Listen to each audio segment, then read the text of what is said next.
श्रीमद् भागवत जी के पंचम स्कंद का 10वां अध्याय। जड भरत और राजा रहुगण की भेंट। श्री सुखदेव जी कहते हैं, राजन, एक बार सिंधु सौवीर देश का स्वामी राजा रहुगण पालकी पर चढ़कर जा रहा था। जब वह इक्षुमती नदी के किनारे पहुंचा, तब उसकी पालकी उठाने वाले कहारों के जमादार को एक कहार की आवश्यकता पड़ी। कहार की खोज करते समय दैववश उसे ये ब्राह्मण देवता मिल गए। इन्हें देखकर उसने सोचा, यह मनुष्य हष्ट-पुष्ट, जवान और गठीले अंगों वाला है, इसलिए यह तो बैल या गधे के समान अच्छी तरह बोझा उठा सकता है। यह सोचकर उसने बेगार में पकड़े हुए अन्य कहारों के साथ इन्हें भी बलात् पकड़कर पालकी में जोड़ दिया।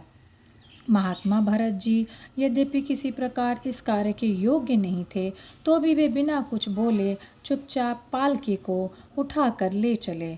वे द्विजवर कोई जीव पैरों तले दब न जाए, इस डर से आगे की एक बाण पृथ्वी देखकर चलते थे, इसलिए दूसरे कहारों के साथ उनकी चाल का तालमेल नहीं खा रहा था। अतः जब पालकी टेढ़ी सीधी होने लगी, तब यह देखकर राजा रहुगण ने पालकी उठाने वालों से कहा, अरे कहारो, अच्छी तरह चलो, पालकी को इस प्रकार ऊंची नीची करके क्यों चलते हो। तब अपने स्वामी का यह आपेक्ष युक्त वचन सुनकर कहारों को डर लगा कि कहीं राजा उन्हें दंड ना दे दें, इसलिए उन्होंने राजा से इस प्रकार निवेदन किया, महाराज, यह हमारा प्रमाद नहीं है। हम आपकी नियम मर्यादा के अनुसार ठीक ठीक ही पालकी ले चल रहे हैं। यह एक नया कहार अभी अभी पालकी में लगाया गया है, तो भी यह जल्दी जल्दी नहीं चलता। हम लोग इसके साथ पालकी नहीं ले जा सकते। कहारों के ये दीन वचन सुनकर राजा रहुगण ने सोचा, संसर्ग से उत्पन्न होने वाला दोष एक व्यक्ति में होने पर भी उससे संबंध रखने वाले सभी पुरुषों में आ सकता है, इसलिए यदि इसका प्रतिकार ना किया गया तो धीरे धीरे ये सभी कहार अपनी चाल बिगाड़ लेंगे। ऐसा सोचकर राजा रहुगण को कुछ क्रोध आ गया। यद्यपि उसने महापुरुषों का सेवन किया था, तथापि क्षत्रिय स्वभाववश बलात् उसकी बुद्धि रजोगुण से व्याप्त हो गई और वह उन द्विज श्रेष्ठ से, जिनका ब्रह्म तेज भस्म से ढके हुए अग्नि के समान प्रकट नहीं था, इस प्रकार व्यंग से भरे वचन कहने लगा, अरे भैया, बड़े दुख की बात है, अवश्य तुम बहुत थक गए हो। ज्ञात होता है तुम्हारे इन साथियों ने तुम्हें तनिक भी सहारा नहीं लगाया। इतनी दूर से तुम अकेले ही बड़ी देर से पालकी ढोते चले आ रहे हो। तुम्हारा शरीर भी तो विशेष मोटा ताजा और हट्टा गट्टा नहीं है, और मित्र बुढ़ापे ने अलग तुम्हें दबा रखा है। इस प्रकार बहुत ताना मारने पर भी वे पहले की ही भांति चुपचाप पालकी उठाए चलते रहे। उन्होंने इसका कुछ भी बुरा न माना, क्योंकि उनकी दृष्टि में तो पंचभूत, इंद्रिय और अंतःकरण का संघात, यह अपना अंतिम शरीर अविद्या का ही कार्य था।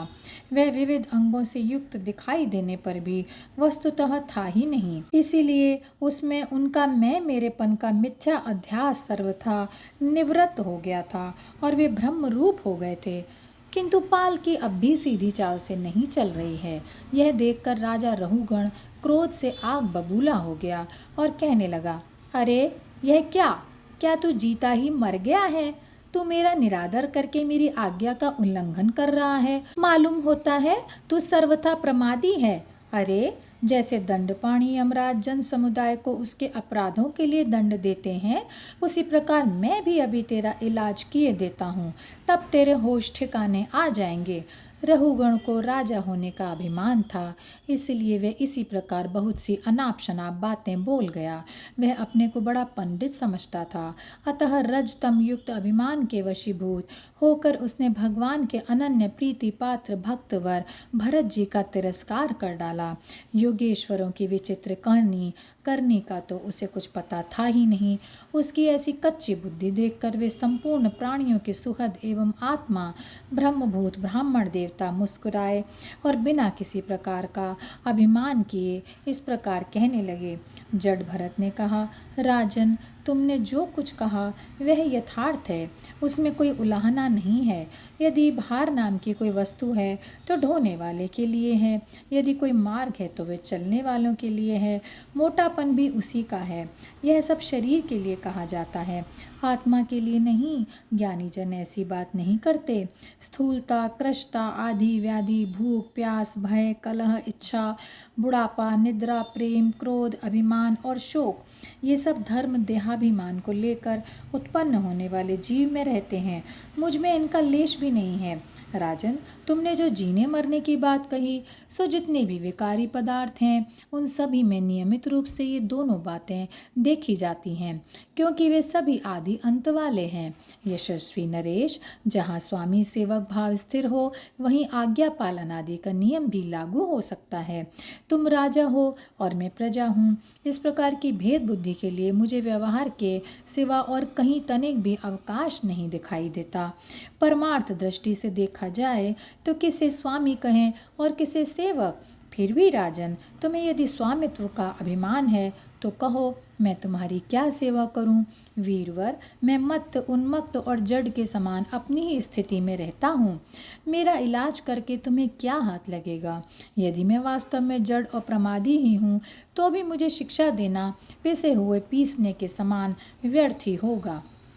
श्री सुखदेव जी कहते हैं, परीक्षित, मुनिवर जड़ भरत यथार्थ तत्व का उपदेश देते हुए इतना उत्तर देकर मौन हो गए। उनका देहात्म बुद्धि का हेतुभूत अज्ञान निवृत्त हो चुका था, इसलिए वे परम शांत हो गए थे। अतः इतना कहकर भोग द्वारा प्रारब्ध क्षय करने के लिए वे फिर पहले के समान उस पालकी को कंधे पर लेकर चलने लगे। सिंधु सौवीर नरेश रहुगण भी अपनी उत्तम श्रद्धा के कारण तत्व जिज्ञासा का पूरा अधिकारी था। जब उसने उन द्विज श्रेष्ठ के अनेकों योग ग्रंथों से समर्थित और हृदय की ग्रंथि का छेदन करने वाले ये वाक्य सुने, तब वह तत्काल पालकी से उतर पड़ा। उसका राजमद सर्वथा दूर हो गया और वह उनके चरणों में सिर रखकर अपना अपराध क्षमा कराते हुए इस प्रकार कहने लगा, देव, आपने द्विजों का चिन्ह यज्ञोपवीत धारण कर रखा है। बतलाइए, इस प्रकार प्रच्छन्न भाव से विचरने वाले आप कौन हैं? क्या आप दत्तात्रेय आदि अवधूतों में से कोई हैं? आप किसके पुत्र हैं? आपका कहाँ जन्म हुआ है और यहाँ कैसे आपका पदार्पण हुआ है? यदि आप हमारा कल्याण करने पधारे हैं तो क्या आप साक्षात सत्वमूर्ति भगवान कपिल जी तो नहीं हैं? मुझे इंद्र के वज्र का कोई डर नहीं है, ना मैं महादेव जी के त्रिशूल से डरता हूँ और न यमराज के दंड से। मुझे अग्नि, सूर्य, चंद्र, वायु और कुबेर के अस्त्र शस्त्रों का भी कोई भय नहीं है, परंतु मैं ब्राह्मण कुल के अपमान से बहुत ज़्यादा डरता हूँ। अतः कृपया बतलाइए, इस प्रकार अपने विज्ञान और शक्ति को छिपाकर मूर्खों की भांति विचरने वाले आप कौन हैं? विषयों से तो आप सर्वथा अनासक्त जान पड़ते हैं, मुझे आपकी कोई था नहीं मिल रही है। साधो, आपके योग युक्त वाक्यों की बुद्धि द्वारा आलोचना करने पर भी मेरा संदेह दूर नहीं होता।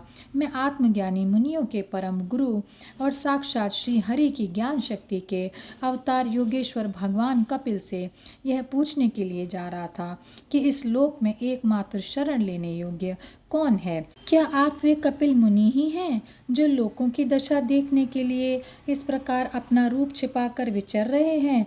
भला घर में आसक्त रहने वाला विवेकहीन पुरुष योगेश्वरों की गति कैसे जान सकता है? मैंने युद्धादि कर्मों में अपने को श्रम होते देखा है, इसलिए मेरा अनुमान है कि बोझा ढोने और मार्ग में चलने से आपको भी अवश्य ही होता होगा। मुझे तो व्यवहार मार्ग भी सत्य ही जान पड़ता है, क्योंकि मिथ्या घोड़े से जल लाना आदि कोई कार्य नहीं होता।